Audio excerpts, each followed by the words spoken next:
ভাই আমার কাছে কিচ্ছু নেই, দেখ আমায় ছেড়ে দে। তো তুই একে নিয়ে যা। রাহুল, আমার খুব ভয় করছে। আমরা ঠিক করছি তো? মা বাবা কিন্তু মানবে না। আরে পাগল, আমি আছি তো। আর আজ রাতেই আমরা বর্ডার পার হয়ে যাব, তারপরেই আমাদের সুখের জীবন। এই মাল করি যা আছে সব বার কর।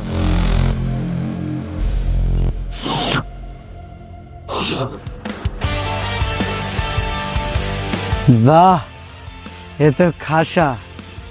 এই রো, টাকাগুলো বার কর। আরে ছুরিটাকে আমার কাছে দিয়ে এখান থেকে ফুটে যা। রাহুল, ও কি বলছে এসব? ভাই আমার কাছে কিচ্ছু নেই, দেখ আমায় ছেড়ে দে। তো তুই একে নিয়ে যা। তুই আমায় ছেড়ে দে। আমি কাউকে কিছু বলবো না। হ্যাঁ, আমি কাউকে কিছু বলবো না।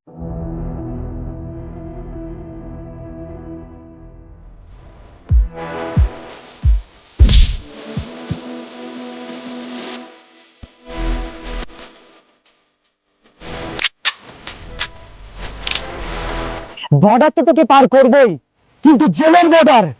পুলিশ! তুমি গুন্ডা নাও? না বোন, আমি অ্যান্টি হিউম্যান ট্রাফিকিং সেলের অফিসার কবির। আর তোমার এই তথাকথিত প্রেমিক কোনো আইটি কর্মী নয়, দাগি নারী পাচারকারী। ভালোবাসার মায়াজালে ভাসিয়ে তোমার মতো মেয়েদের ভিনদেশে পাচার করাই ওর পেশা।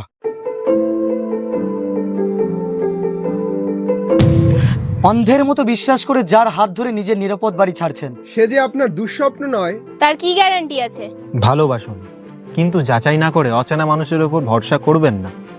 নারী পাচারকারীদের থেকে সাবধান থাকুন।